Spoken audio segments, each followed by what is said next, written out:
नमस्कार मित्रांनो, दिव्य संस्कृती या चॅनलवरती आपणा सर्वांचे स्वागत आहे.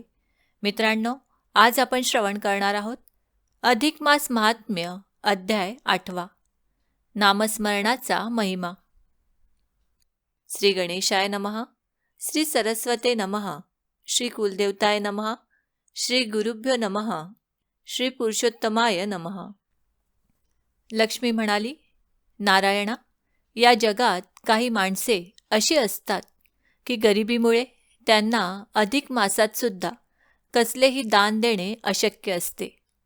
काही माणसे अशीही असतात की कामधंद्यामुळे त्यांना अधिक मासात सुद्धा कोणतेही व्रत किंवा नियम पाळता येत नाही. आणि अशीही काही माणसे असतात की त्यांना आजारपण किंवा अशक्तपणा यामुळे या अधिक मासात काहीही स्नानसुद्धा करता येत नाही. अशा माणसांनी कोणते पुण्यकर्म करावे ते सांगा. नारायण म्हणाले, लक्ष्मी, अशा माणसांकरिता एक अगदी साधा, सोप्पा आणि सुलभ असा उपाय आहे. तो म्हणजे भगवंताचे सतत नामस्मरण करणे, कथा कीर्तन, पोथी यांचे श्रवण करणे. नामस्मरण हे पुण्यकृत्य सर्वश्रेष्ठ आहे. भगवंताच्या सतत नामस्मरणामुळे नारदाला सर्व जगाचे ज्ञान झाले. वाल्या कोळ्याचा वाल्मिकी ऋषी झाला. शंकराचा दाह शांत झाला. ही झाली अखंड नामस्मरणाने पावन झाल्याची उदाहरणे. पण आयुष्यात फक्त एकदाच मरतेसमयी केलेल्या भगवंताच्या नामोच्चारामुळे अजामिळ या नावाच्या दुष्ट माणसाचाही उद्धार झाला. म्हणून आजारी किंवा अगदीच अशक्त अशा लोकांनी बसल्या जागेवर भगवान श्री पुरुषोत्तमाचे राधाकृष्ण नामाचे सतत उच्चारण करीत जावे. या साध्या नामस्मरणाच्या व्रताला कसलाही त्रास किंवा खर्च नाही. समस्त लज्जा त्यजून भगवंत नामाचे चिंतन सातत्याने केले तर थोर पुण्य लाभते. अधिक मासात स्नान, दान, व्रते, नियम या सर्वांपेक्षा भगवान पुरुषोत्तमाच्या, राधाकृष्णाच्या, गोपाळाच्या नामचिंतनाचा महिमा फारच मोठा आहे. नामसंकीर्तनामुळे माणसाची सर्व पापे नाहीशी होतात, त्याचे कल्याण होते. या संबंधीची एक कथाच मी तुला सांगतो, ती ऐक. नर्मदाकाठी भुसूर नावाच्या एका गावात सावित्री नावाची एक स्त्री आपल्या पतीसह आनंदाने राहत होती. तिला हरिनामस्मरणाची आवड होती.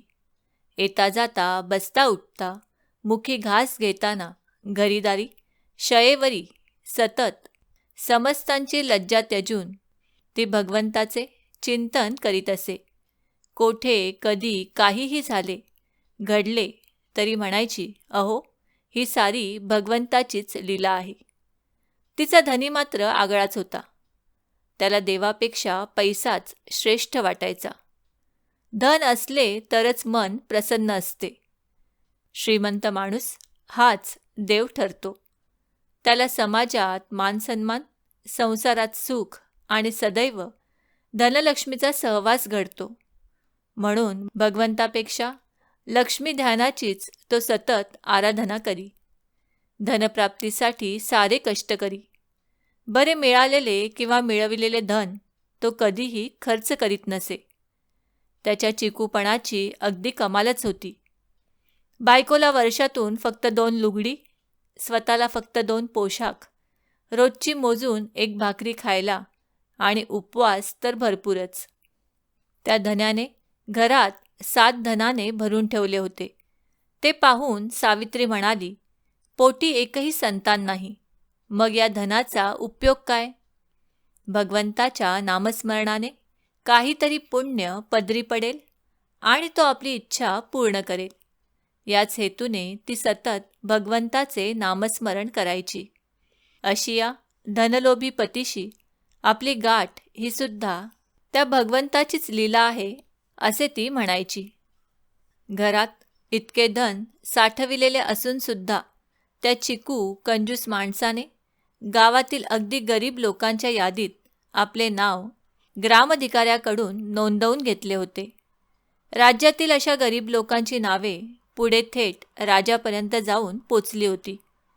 राजाने मग अधिक मासात अशा गरीब लोकांना भरपूर द्रव्य देण्याचे पुण्यकर्म आरंभिले.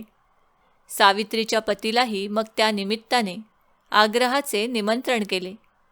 एके दिवशी भर दुपारी सावित्रीच्या घरी ग्रामाधिकारी आला. त्याने तिच्या पतीला राजाचे निमंत्रण दिले.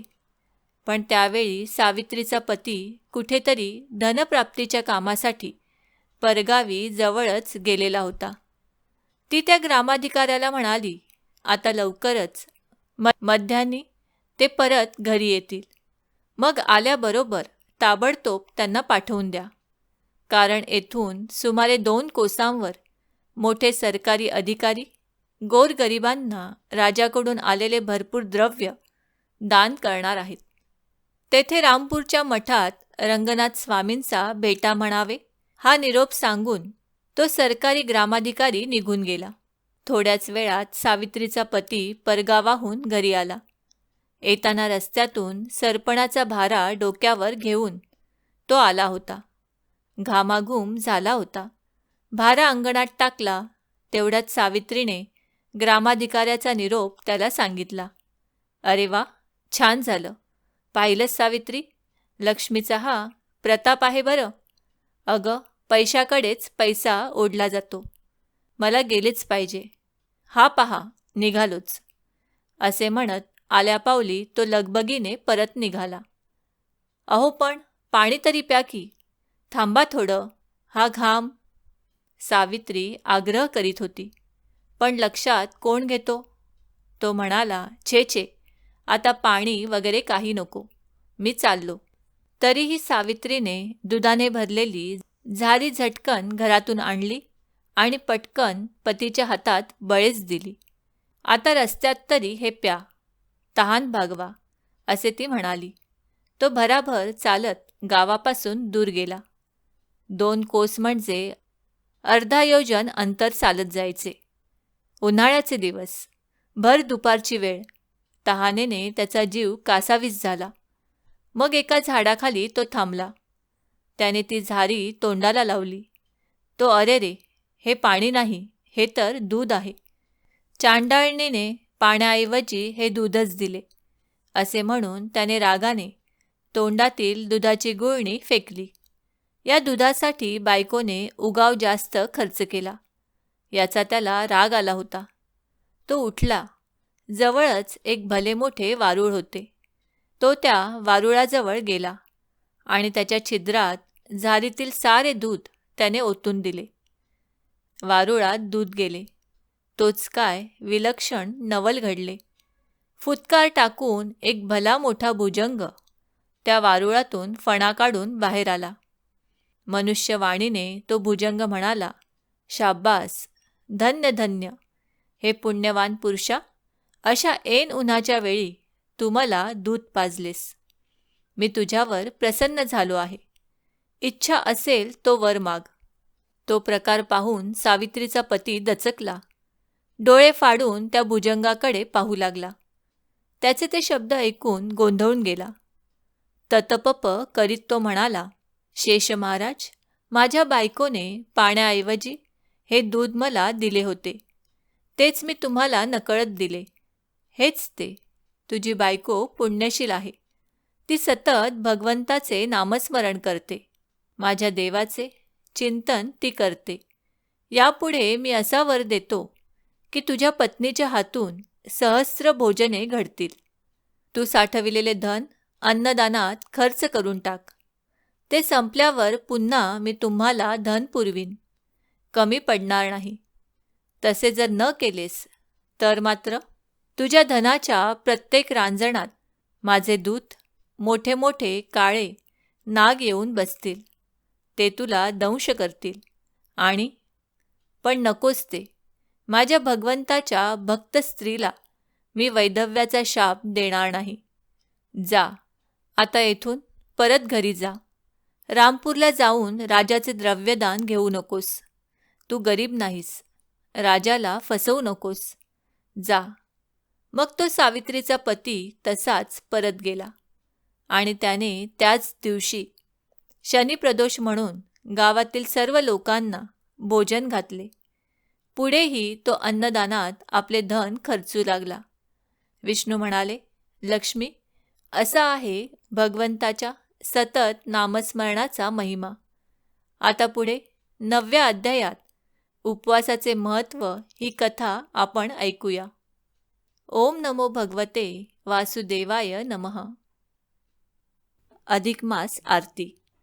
जय जय अधिक मास पुरुषोत्तम नाम, सद्भावे व्रत करिता लाभतसे पुण्य. जय जय जय जय जय जय जय जय जय जय अधिक मास पुरुषोत्तम नाम, सद्भावे व्रत करिता लाभतसे पुण्य. जय जय जय जय. दीन म्हणून कृष्णे उद्धार केला, निज नामे पुरुषोत्तम धन्य तुला केला. दाने त्यागे स्नाने पूजा जपमाला, व्रताचरण फलदायी निश्चय ठरविला. निस्वार्थे परमार्थे हरिसी तू दैन्य, सद्भावे व्रत करिता लाभतसे पुण्य. जय जय जय जय जय जय जय जय जय जय अधिक मास पुरुषोत्तम नाम, सद्भावे व्रत करिता लाभतसे पुण्य. जय जय जय जय. पुरुषोत्तम महिमा तो दुर्वासे कथिला, मेधावी कन्येला तो नच आवडला. परिशिव पूजा करण्या सांगून या तिजला, पांडव पत्नी म्हणून जन्मधन्य केला. वनवासी पंडू सूता कथिले महिमान, सद्भावे व्रत करिता लाभतसे पुण्य. जय जय जय जय जय जय जय जय जय जय अधिक मास पुरुषोत्तम नाम, सद्भावे व्रत करिता लाभतसे पुण्य. जय जय जय जय. अधिक मासा माझी दाने जे देती, दीप निरंतर देवा पुढे लावी. राधा कृष्णांची ही पूजा जे करीती, अथवा उपवासा मास भरी धरिती. अनारसे 33 माता दान, सद्भावे व्रत करिता लाभतसे पुण्य. जय जय जय जय जय जय जय जय जय जय अधिक मास पुरुषोत्तम नाम, सद्भावे व्रत करिता लाभतसे पुण्य. जय जय जय जय. दृढ धन्व्याला पोपट करितो उपदेश, गतजन्मीची सांगे पुण्या इत्यास. अधिक मासी घडता स्नाने उपवास, पुनरुज्जीवन लाभे मृत तत्पुत्रास. सुदेव विप्रासी फल प्राप्त पूर्ण, सद्भावे व्रत करिता लाभतसे पुण्य.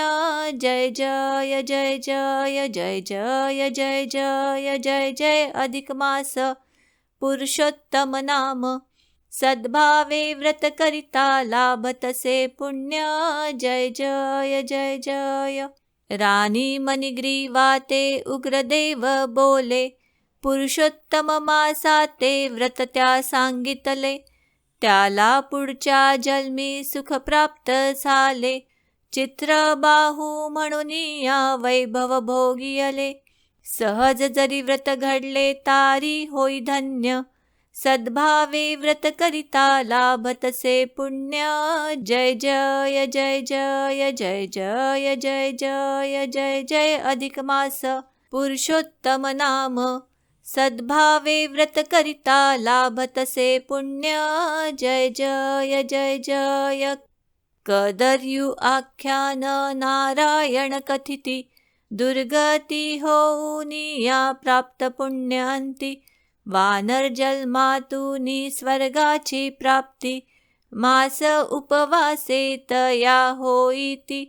कथा पुराणामधल्या कित्येक अज्ञ, सद्भावे व्रत करिता लाभतसे पुण्य. जय जय जय जय जय जय जय जय जय जय अधिक मास पुरुषोत्तम नाम सद्भावे व्रत करिता लाभतसे पुण्य. जय जय जय जय जय जय जय जय जय जय.